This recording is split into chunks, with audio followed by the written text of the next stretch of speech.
Hello, bonjour à tous, bienvenue sur ma chaîne YouTube Handicapé et alors, moi c'est Françoise Ngo. Sur cette chaîne, nous aborderons la question du handicap, comment s'accepter et vivre avec. C'est pas toujours facile, mais on doit vivre avec et s'accepter tel qu'on est. Est-ce que vous êtes déjà abonné? Non. Si c'est non, abonnez-vous. Vous attendez quoi? Abonnez-vous, likez, partagez. Vous vous abonnez, vous likez et vous partagez. Aujourd'hui, nous allons parler de l'accessibilité. Souffrir du handicap complique le moindre geste du quotidien. C'est pas toujours facile pour nous. Quand je vous dis que être handicapé, c'est un parcours du combattant, vous ne pouvez pas comprendre.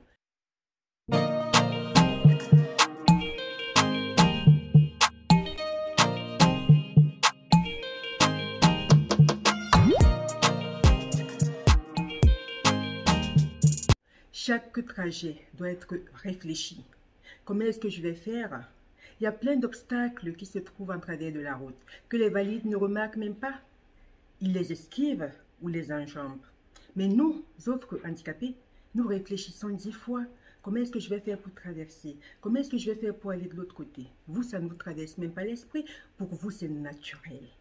Imaginez une personne en fauteuil roulant où il roule avec son fauteuil et quelque part, il y a une petite pente. Juste une petite marche qu'il doit traverser. Vous croyez qu'il va aller tout droit?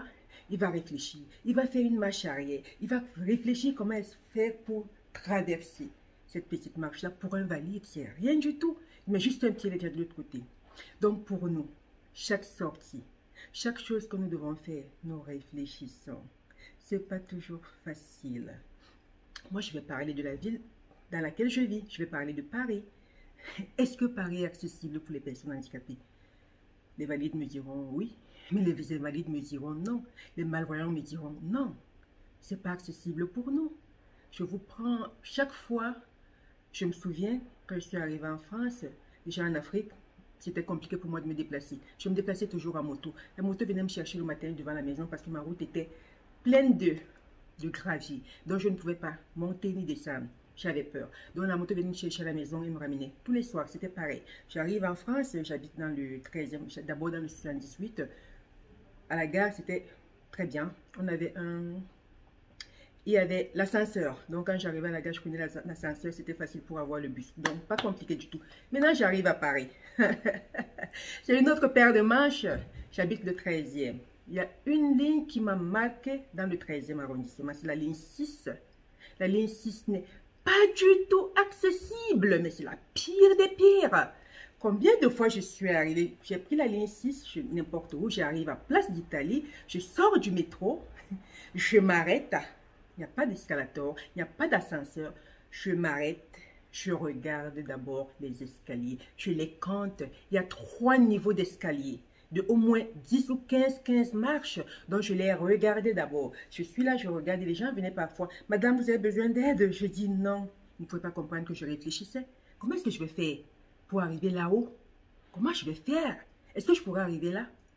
Donc, je réfléchissais. Madame, vous avez besoin d'aide? Non, merci, c'est gentil.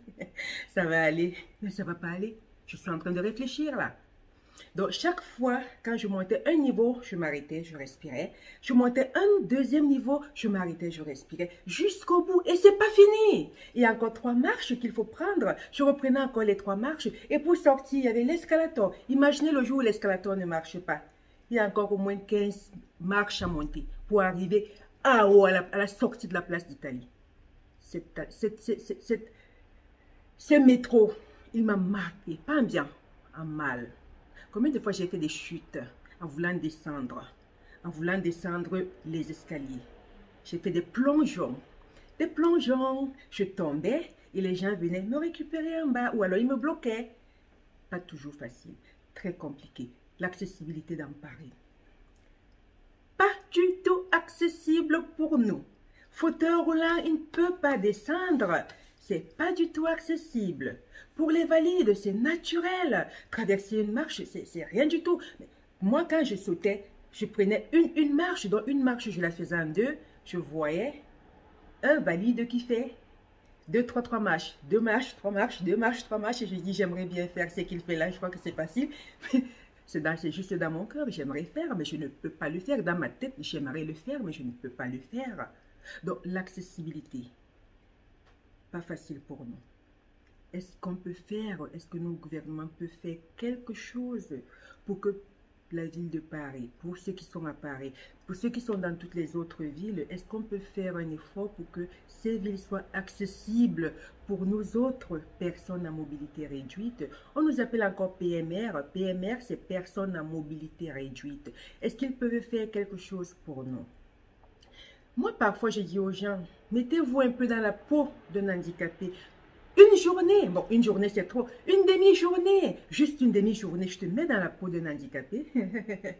Et le soir, tu reviens parler. Je me rappelle une fois, je suis allée à la maison départementale des personnes handicapées, la MDPH, je suis allée revendiquer quelque chose. Et on m'avait dit que je n'avais pas droit. J'avais demandé au médecin qui m'avait reçu, est-ce que dans votre commission, il y a un seul handicapé dans la commission qui prend les décisions pour nous? Parce que s'il y a un handicapé, il comprendra tout ce qu'on vit. Mais s'il n'y a pas d'handicapé, ils ne peuvent pas comprendre ce qu'on vit. Donc s'il n'y a pas d'handicapé, faites un effort de mettre un seul handicapé dans votre commission. Comme ça, il prendra les décisions. Il vous dira ce qui est bon pour nous et ce qui n'est pas bon pour nous. Mais s'il n'y a pas d'handicapé, vous prendrez toujours les décisions qui ne nous conviennent pas.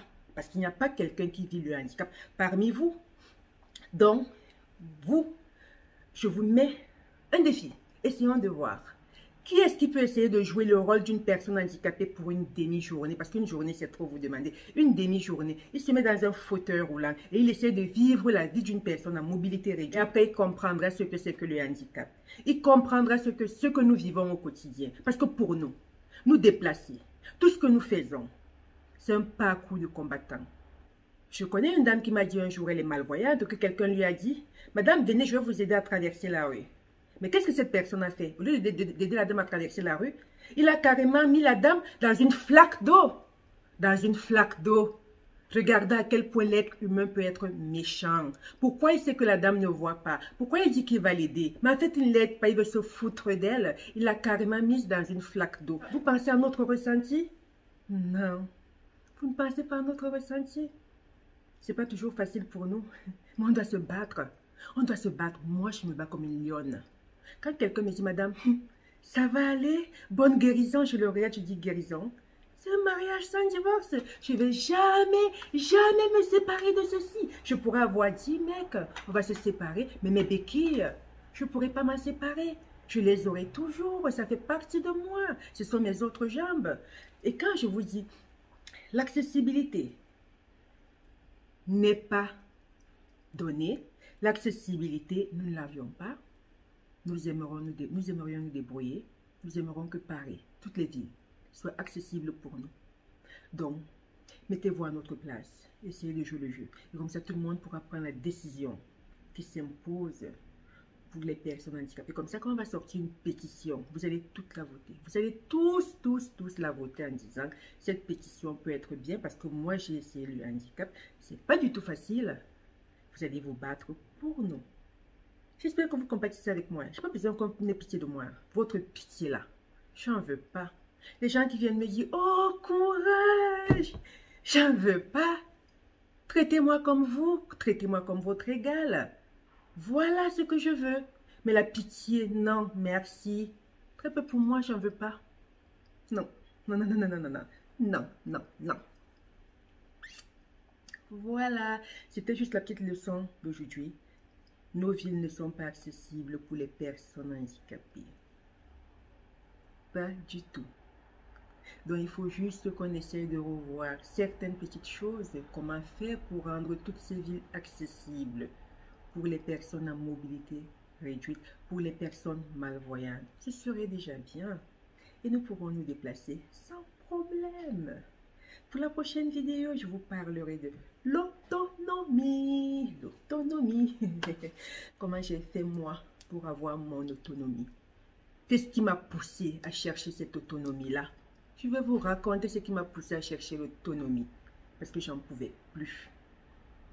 Voilà, j'espère que vous avez regardé cette vidéo jusqu'au bout. S'il vous plaît, ne regardez pas 1 minute, 2 minutes, mais regardez toute la vidéo pour comprendre. Et si vous avez aimé, n'hésitez pas à liker, vous abonner, partager au maximum.